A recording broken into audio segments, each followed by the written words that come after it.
Hello, my fellow speakers. This is Brian, the speaker for the dead, coming to you today with a brand new video on the big news that's happened in the last couple of weeks. Last weekend and the previous week, we saw Comic-Con San Diego. And as part of that, the big announcement that came out of that, that everybody seems to be buzzing about, is Marvel Phase 4. So I wanted to get on here today, do a video, and kind of give you my take for what I saw and the potential for what we're going to see in the future. Tell you what I'm excited about, what I'm not excited about, and kind of see if you guys' feelings are the same as mine.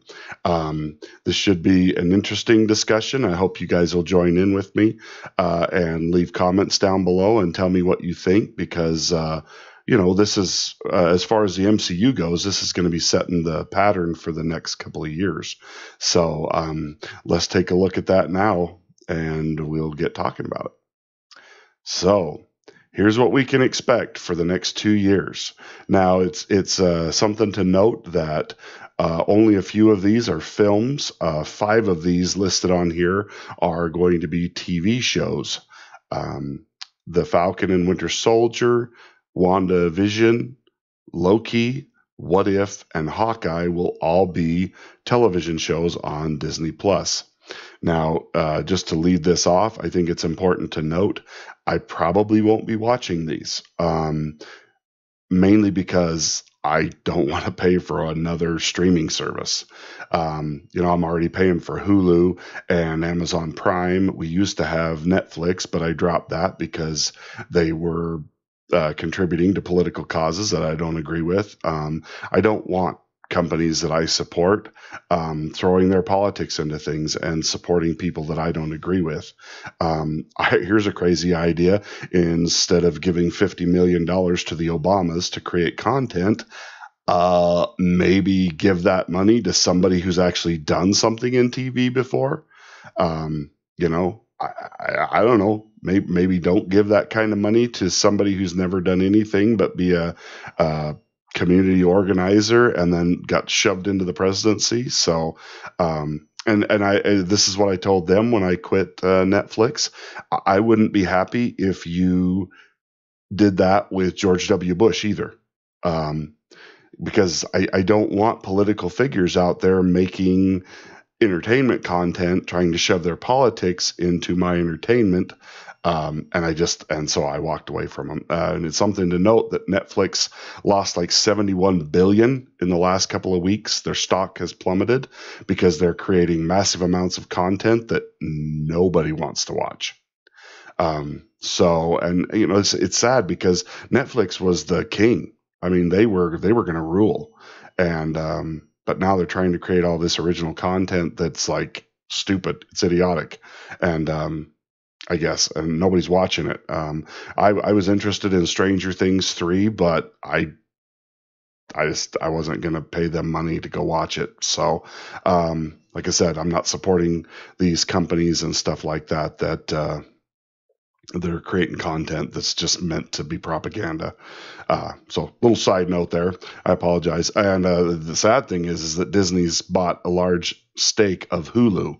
So I don't know why they didn't just buy Hulu outright and then make that Disney Plus, add on, build to their format, and then I'm only paying for the one service. But no, I need to pay for 10 or 15 different services. How many services do you think Americans and people across the world are going to pay for before they just look and go, this is just like paying for cable all over again?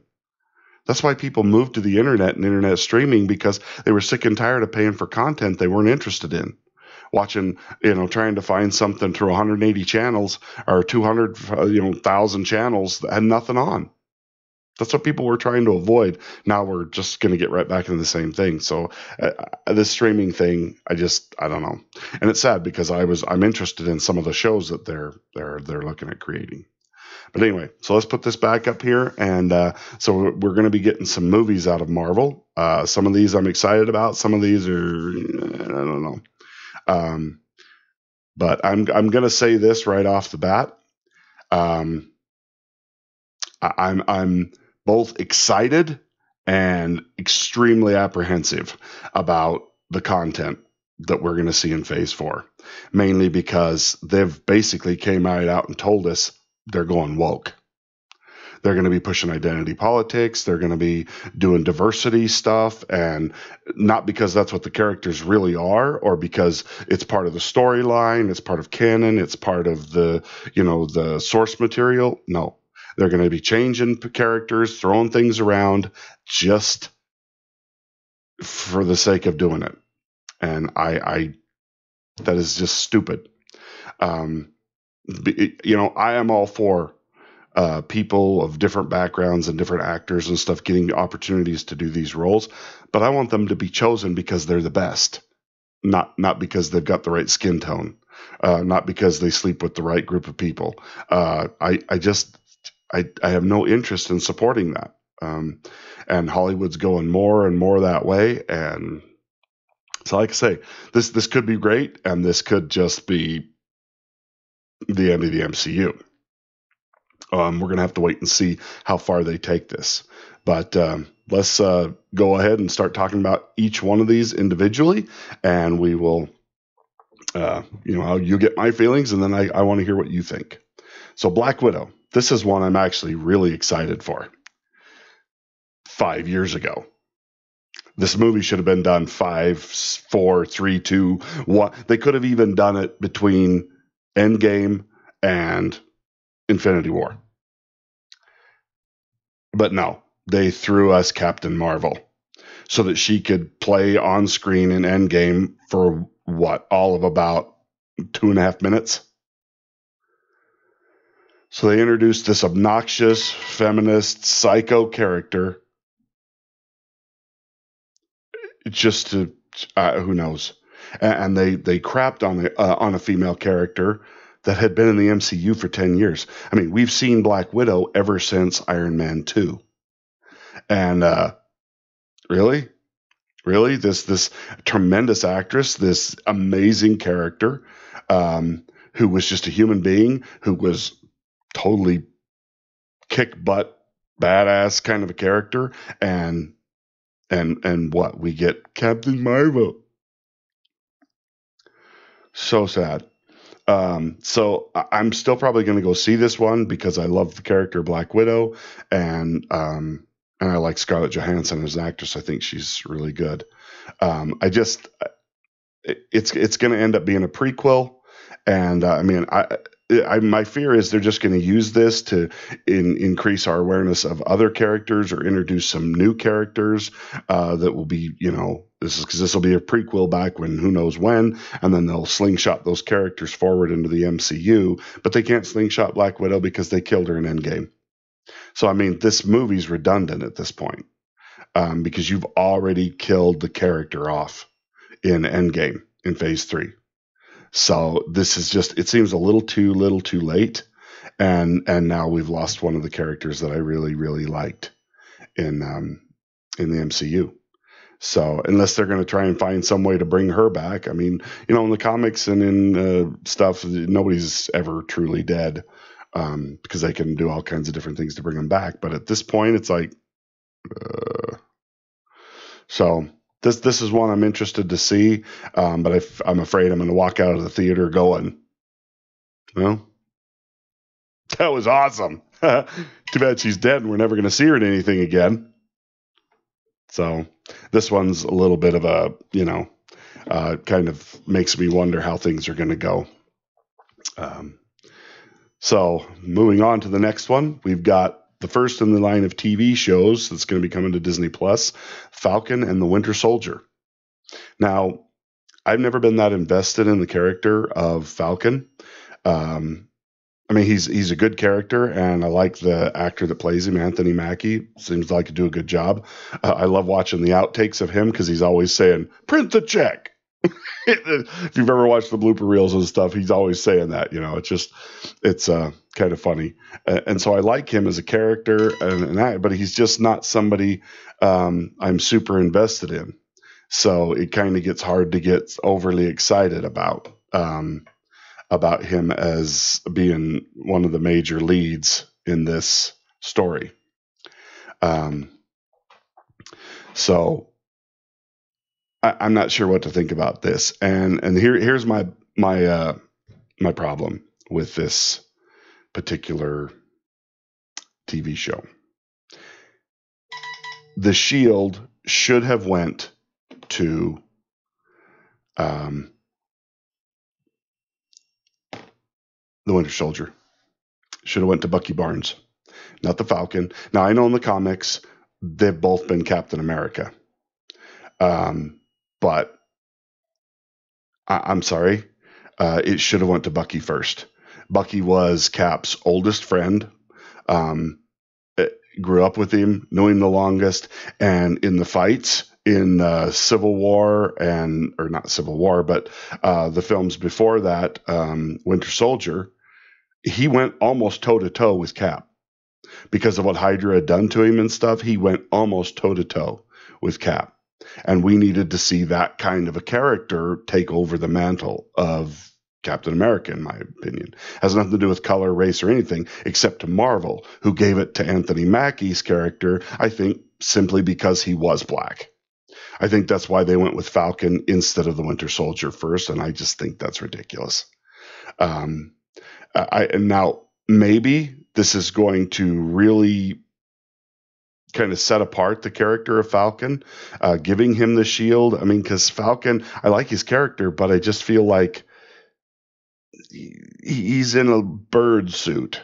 It's not even like an Iron Man kind of cool suit. And don't get me wrong, it's cool, and some of the stuff he can do is cool. I think they're going to have to make him a little bit more of a heavy hitter if they're really gonna make him come off as a replacement for Captain America.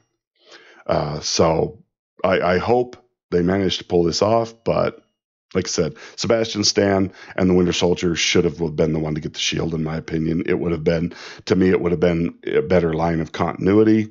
It would have made more sense. So it just feels like, hey, we're going to give it to this Johnny come lately, character instead. Why are you doing that? So anyway, the next one coming up will be the Eternals. The Eternals is, I'll admit, I know very little about the Eternals. I know it was a comic, it was a series of comics. The only thing that we've really seen of them so far was a brief glimpse in the original Guardians of the Galaxy. In that sequence where it shows what the Power Stone can do, when they're in with the Collector and stuff, and they show this gigantic character standing with this staff with the stone in it, and he hits the planet and it mows down the entire civilization. That was an Eternal, from what we understand. So these are ancient beings, and I mean, so here's my problem. They're making a big deal about the fact that one of these characters is going to be part of the LGBTQI plus a asterisk, up, down, left, right, give a dog a bone community. And I really? Okay. We're talking about gigantic ancient space aliens. And you guys want to focus on who they sleep with.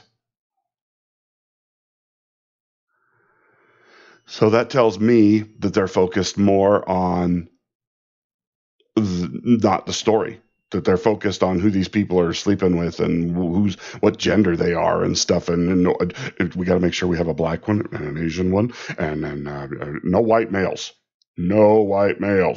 women, minorities.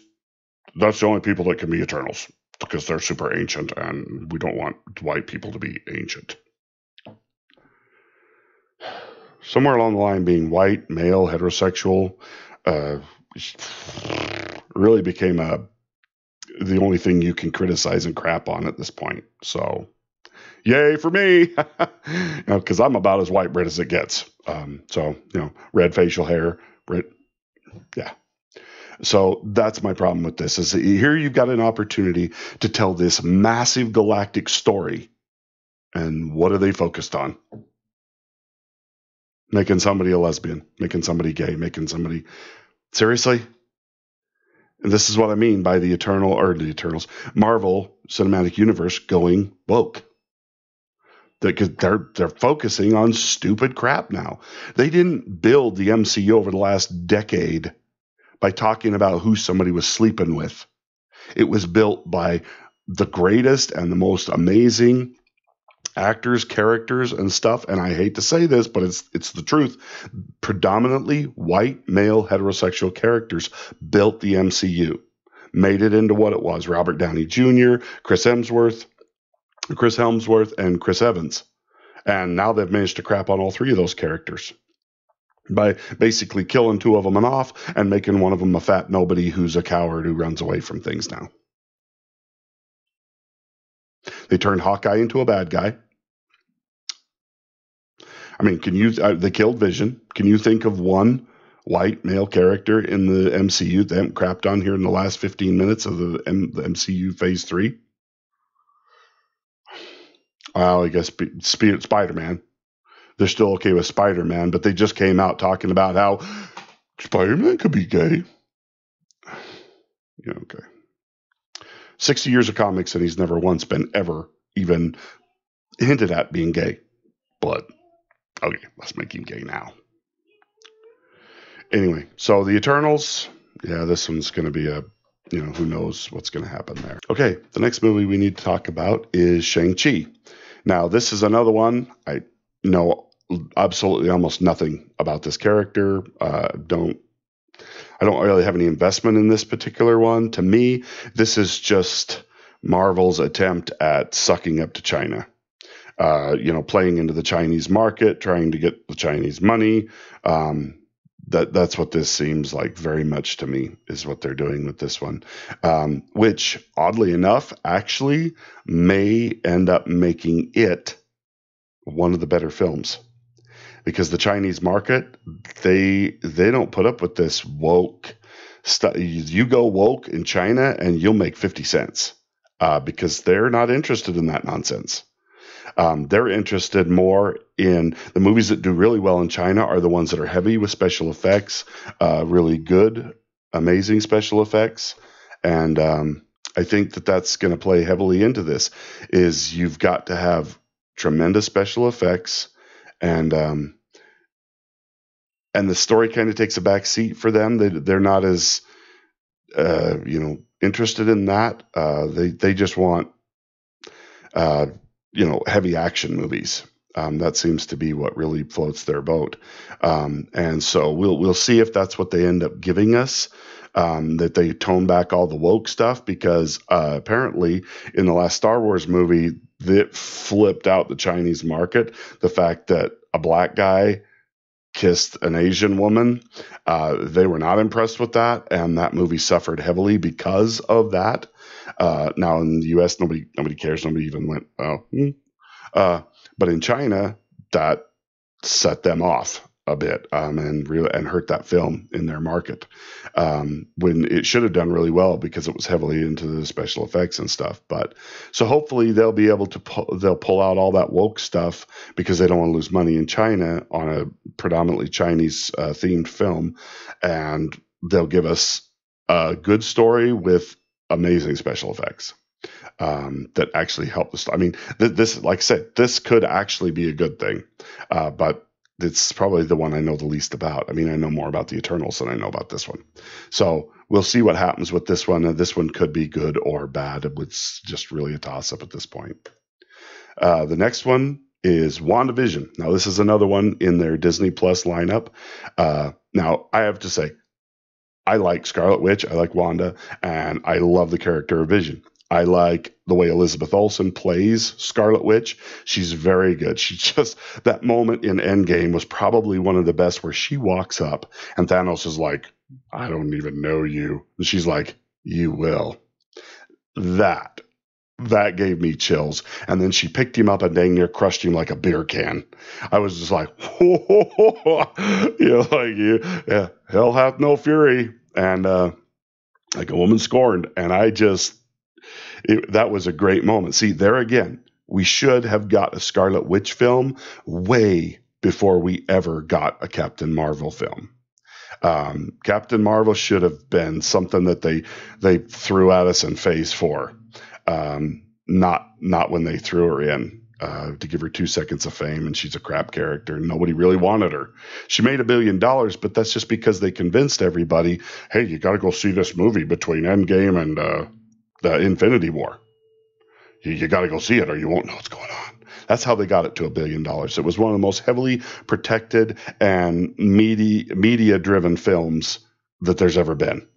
And that's the only reason it did as well as it did. I've seen video after video of people going into stores, and they show racks where Alita, a Battle Angel, has like 1 copy left, and we're sitting right next to it's all the new Captain Marvels, and it's completely full.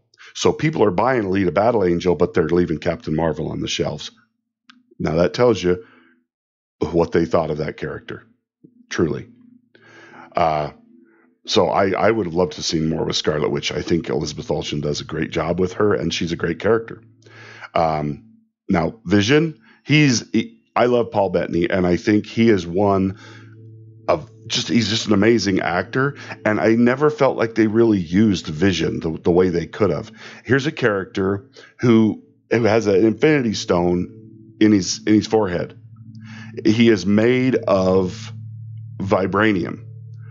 He is made of the most powerful substance. He can change. He can phase at will. He can do all these crazy things. And in Infinity War, they made him seem weak and pathetic. Like this little spear thing, like was on a par with the Infinity Stone that was embedded in him.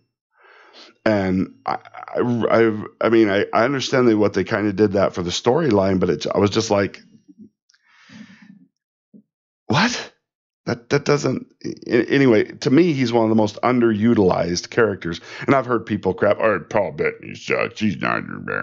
He's awesome. He is awesome in everything he does. And he makes a fantastic Vision. It's just like they've never really let him be the character that he could have been. And now he's dead because they left him dead in Infinity War or in Endgame. They didn't bring him back, which I don't know why you wouldn't. You just snapped everybody back into existence. Hey, snap Vision back into existence. What? You missed somebody.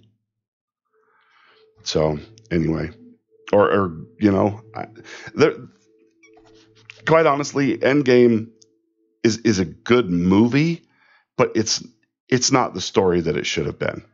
They really missed some opportunities to go back and change things and fix things, and they could have done it in a different way. And that was the thing that bothered me. It was the time travel part of it was so convoluted and overly complicated that it kind of threw me. I was just like, what? So I had a hard time with that in Endgame, and you know why they didn't do things differently there. But anyway, they didn't, so this is what we've got now. But this might be a chance for us to get Vision back, and maybe for them to actually do something real with the character, because they totally wasted him ever since he was created in Age of Ultron. So hopefully this will be good, but like I say, I probably won't see it unless especially if they start going woke or any of that stuff. I'm out. I'm out of all this stuff. Like, I will not support the MCU if they're going to try and start pushing all these identity politics. I absolutely will not. I refuse. So I hope they don't do that. But the next one on our list is probably the one I'm most excited for. I love Doctor Strange. I think he is an amazing character. I love Benedict Cumberbatch. I think he is an awesome actor. He throws himself heart and soul into every role that he does, and I love that about him. So I'm really excited. I loved the first Doctor Strange. I thought it was just fantastic, and I'm really looking forward to this one. But here again, I feel like they're throwing identity politics into it by throwing Scarlet Witch into this film with him. Now, like I said, I love Scarlet Witch. She should have her own film. She should not be being thrown into other people's films. And that's what kind of bothers me. Like, oh crap, we've still got a white straight guy in one of our films all by himself. I know, we better throw a woman in there with him. I mean, we can't have single white men on their own. We got to babysit them every minute because the patriarchy. So I don't know. Maybe this will be great. Maybe this will be great, and Scarlet Witch will add a new dimension to this whole thing. And I'm hoping that they're adding her in because it makes sense in the story, and it will really be a benefit, and that it's not just some woke. We need representation in this movie. Because I mean, the first Doctor Strange had his girlfriend. I can't remember her name, but she's a doctor. She's on the same level as him. She's just as smart. She's played by an amazing actress who was in the Sherlock Holmes movies with him when he was playing that character. Or no, sorry. I'm thinking of Robert Downey Jr. Yeah, that's not convoluted or complex or anything. But anyway, so Rachel McAdams, who plays plays his girlfriend in the first Doctor Strange. It was a great female character, and it was organic. She was in there for a reason. She wasn't in there just to be like, oh, make sure we got women represented. And then we had Tilda Swinton as the Ancient One, the Sorcerer Supreme, which everybody's kind of upset about that. They're like, hey, that's not the way the character is in the comic books. It's Tilda Swinton. Tilda Swinton is great in everything. So, okay, yeah, it's not exactly like that, but Tilda Swinton just brings that sense of gravitas to any film she's in. She's an amazing actress. So it's like, okay, if we're not going to get the exact representation from the comics, at least they got somebody good. They got somebody great, and they made it seem natural and fluid, and that's what's important. I can't remember the other guys. There was a black character in there was plenty of representation in that movie that was organic. It felt like that's the way it was supposed to be. So, and that's how you tell good stories. You stop worrying about what color everybody is, and you just get the best. So, and up until now, that's what Marvel's been doing. I don't know if that's the way what we're going to get from here on in. But this one's supposed to be kind of the first horror type genre to be placed in the MCU. I don't exactly know where they're going to go with that. I don't know if they're going to kind of go to demon realms. I mean, because Doctor Strange, there's the multiverse for him to go through. So there's all kinds of psychedelic crazy stuff they could do with this. So it could be absolutely fantastic, and I'm looking forward to this one. Probably more than any of the others. This is the one I'm most excited about, and I have to wait like a year for it. So that brings us to Loki, the next in their DVD or their Disney Plus TV series. Now, I love the character of Loki, and I love Tom Hiddleston. I think he's a fantastic actor, and he does a great job as Loki. When he's being evil, he gives you chills, and when he's being good, you're just like, yeah, kind of root for him, and stuff. And he's just unpredictable, and I love that as a character because you never quite know. Just when you think you know what he's going to do, he doesn't, and it leaves you. And it's just a great character to have because he's all over the map. And so I love this. The problem is with this, I think what we're going to get, especially from the picture that they're kind of putting out with this, is him holding the Tesseract. So I think what we're going to get is a Loki that is pre-Ragnarok.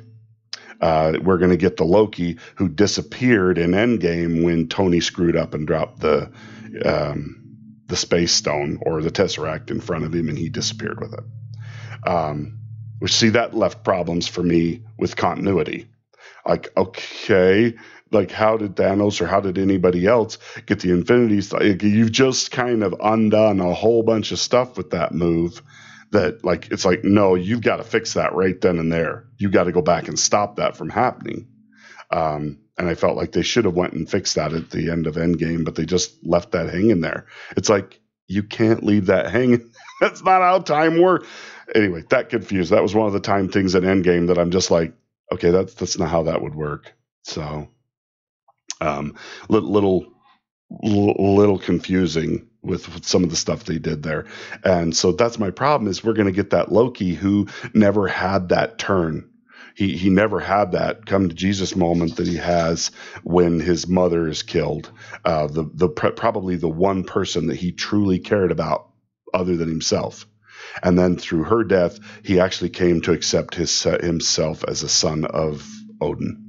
And it kind of patched up that relationship with Thor, although still in a crazy, never know what you're going to happen next kind of way. Like I said, so this will be interesting to see if they undo that and he goes super dark, becomes the next supervillain of the MCU, or if they change and go and have him kind of follow that story, end up in the same place he was in before, but by a different route. And that could be interesting to watch. So, but like I say, it's Disney Plus. I don't know that I'll ever see it.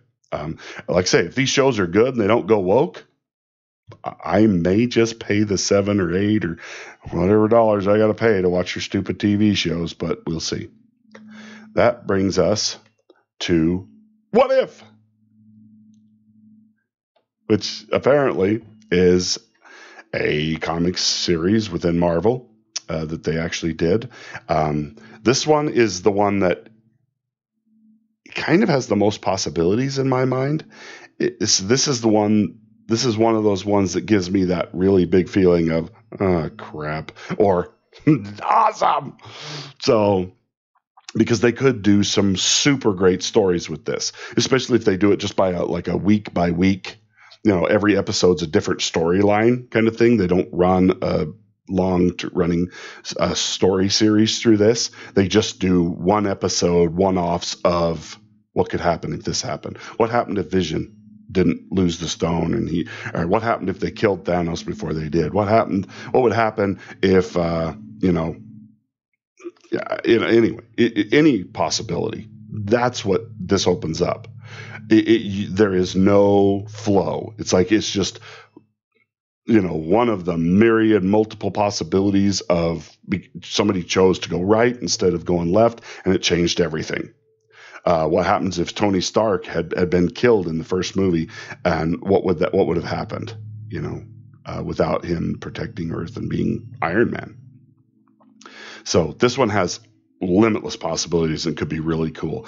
It also, because of its title, could be the worst of the bunch, because this is where they could go, what if Tony Stark was a gay, fornicating albatross? People will watch that, won't they? Oh, wait, we can make Tony transgendered and he becomes Pepper Potts. So this one could be really good, or it could be the absolute worst of all of them as they try and make this person gay and that person transgendered. And what if Tony Stark was black? And what if Iron, the other Iron Man character, Rhodey's character. I can't think of his name. What if he was a girl? What if they try and shoehorn Riri Williams into this and make Iron Man a woman? It's just this could be the worst of the bunch, or it could be the best of the bunch. And that's the problem with it, is because we don't know where they're going, and I'm nervous about what they're doing. Yeah, this could be epically bad or epically good. So I'm hoping for the best and preparing for the worst. So that brings us to Hawkeye, which this is another one of those characters where I feel like he is really underutilized as a character. They could do a lot more with it, because Jeremy Renner is a fantastic actor and he's very funny. The thing I love about him most is when he was in the interviews for Endgame, when they were doing all the media tour and stuff like that, and they put him in a room and did an interview where he's on one side and Brie Larson is on the other side, and she's sitting there going, I just think that this is a great platform for me to talk about my politics and really chase the world. And I'm going to get out there. And she's just going off on all this nonsense, how she's going to use the Marvel platform and her character to be a despicable cow. And Jeremy Renner's sitting there, and his body language, you can tell he does not like her. He does not want to be there with her.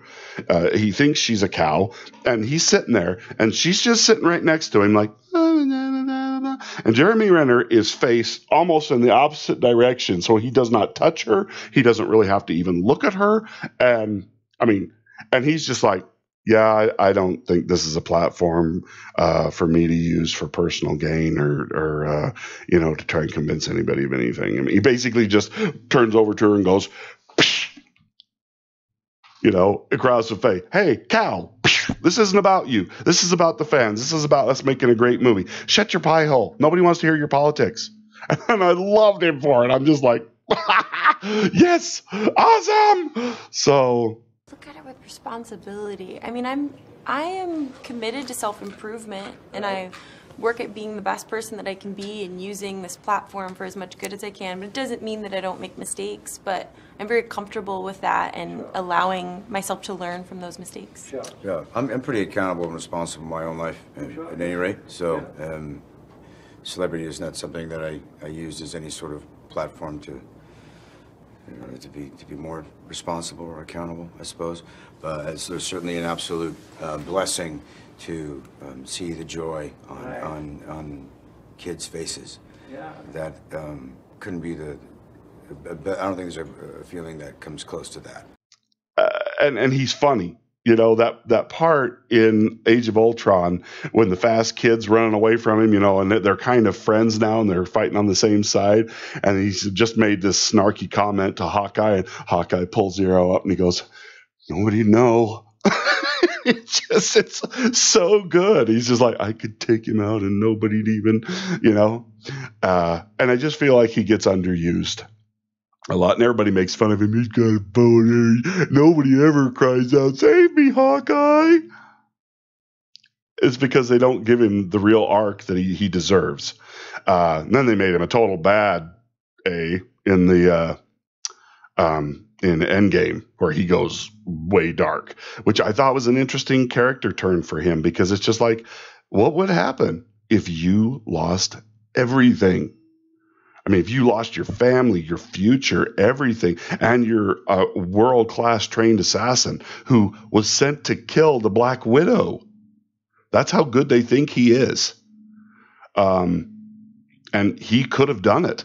I mean, that's what changed Black Widow's character. He gave her a chance instead of putting her down.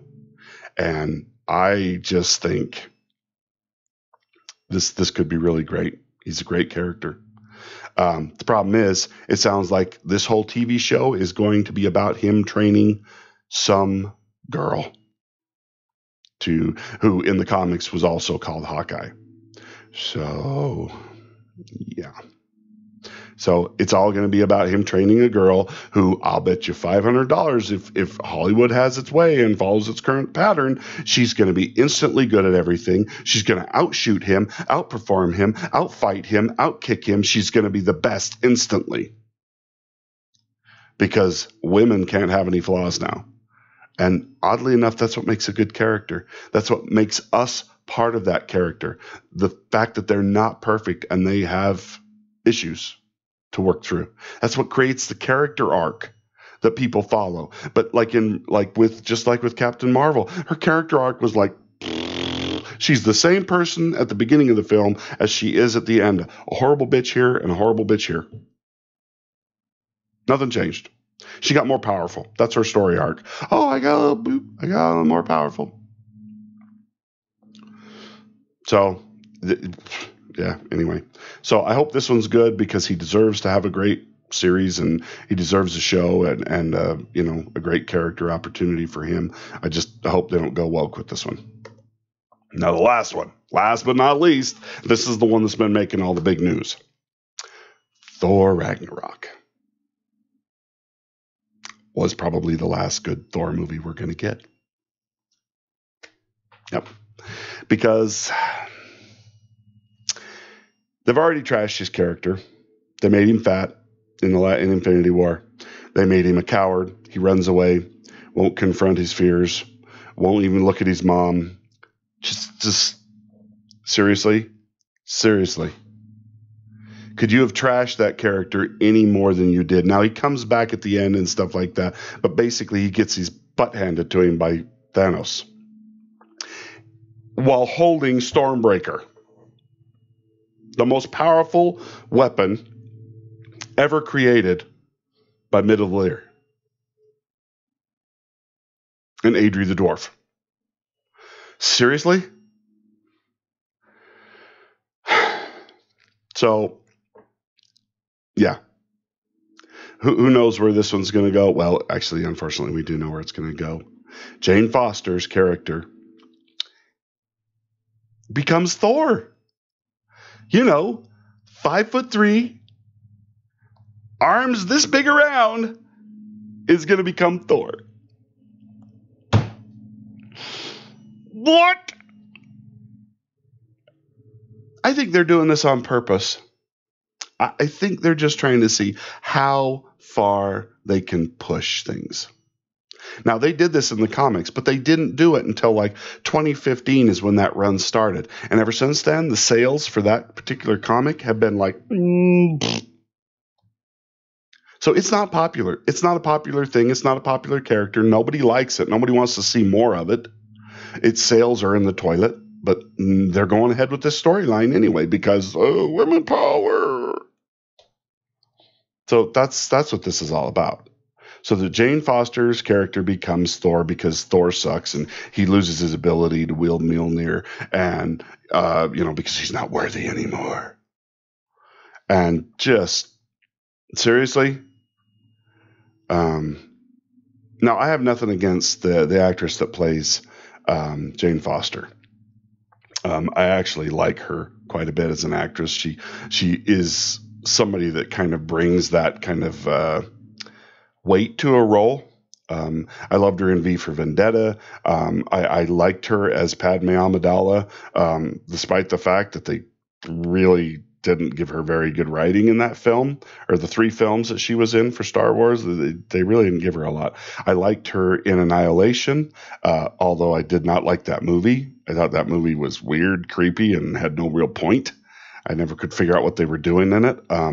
But I liked her character in it. I thought she did a good job. And I've just blanked on her name. So, but anyway, so I don't understand what they're doing with this one. Here's the cherry on top. Valkyrie. Kind of an interesting, fun character they introduced in Ragnarok. Yeah. She's a lesbian.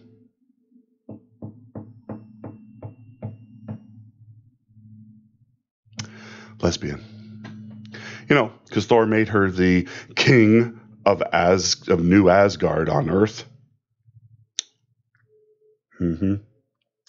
So she's the king, and her first order of business apparently is going to be finding her queen.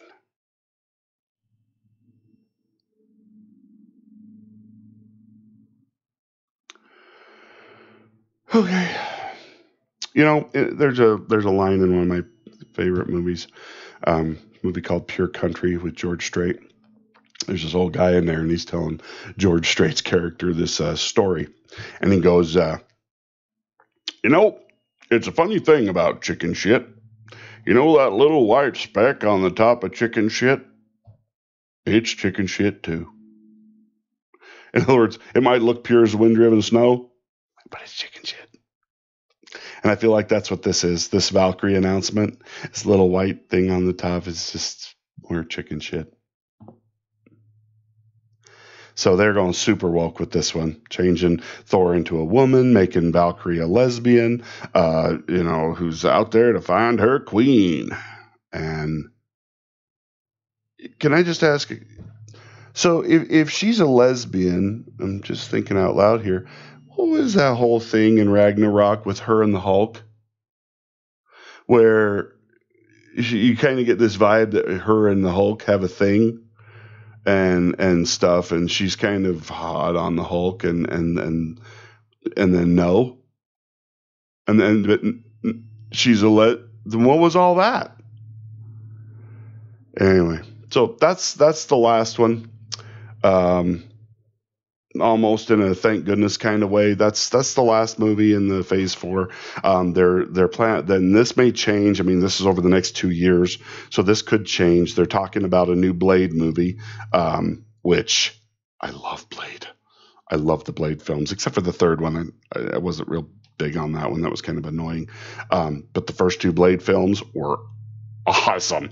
They're going to be bringing in a different character though to play the part that Wesley Snipes played, which is going to be kind of hard because Wesley Snipes did a really good job in that role. He really kind of made that character the great character that he was. But they've already found somebody else that's going to be in that, and I can never say this guy's name. It's like I'll holler in him to Ollie. I know the last part of the name. That's it. He's fantastic. He was in Alita Battle Angel. He's one of my favorite things about Alita Battle Angel. He at first I was just like, and then he was like his character, and then I was just like, oh, he's actually really good. He's doing a good job in this. So I can see him totally pulling off the Blade character. I think he'll do a good job with that, provided that they don't crap on that story as well. So I'm looking forward to that one. We don't know when that one's coming though. They could throw it into the middle of Phase 4 somewhere. They could drop something else out. I mean, we really just don't know yet what they're going to be doing with that. So looking forward to that. And I don't know. Let me know what you think. Tell me what your thoughts and feelings are about the Phase 4. Because I fear and apprehension along with hope and joy and possibilities here. It's kind of a mixed bag. I don't know what we're going to get, which is sad because in the past, we always knew if it was Marvel, it was going to be good. And now that's not certain anymore. And I feel bad because Kevin Feige could have really given us something great again. And I don't know whether he's not being allowed to or he's the one driving this woke choo-choo train that they're going to try and pull off. So anyway, I hope you like this video. Like, share, subscribe, especially hit that like button and share if you will, because it gets me out there more and gets me the chance to reach more people. Especially hitting that like button tells the algorithm, hey, we need to move this guy further up the recommendations list. So I appreciate very much all the views and the watches that you guys give me. It really is great and it's awesome. And I love the comments, reading what you guys think and say and being able to interact with you that way.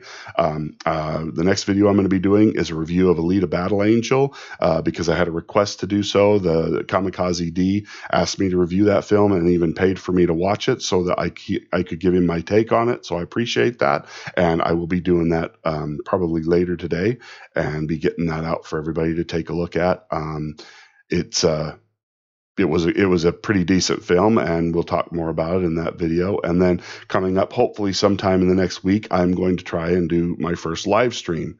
So I can actually have a more direct live interaction with anybody who wants to get on and just talk about whatever is out there. I'll be letting you know kind of what the topic's going to be for that live stream here later in the week. Looking forward to these things that are happening on the channel. I appreciate all the support, and we will talk to you next time. Get out there and have yourselves a great day. See you next time.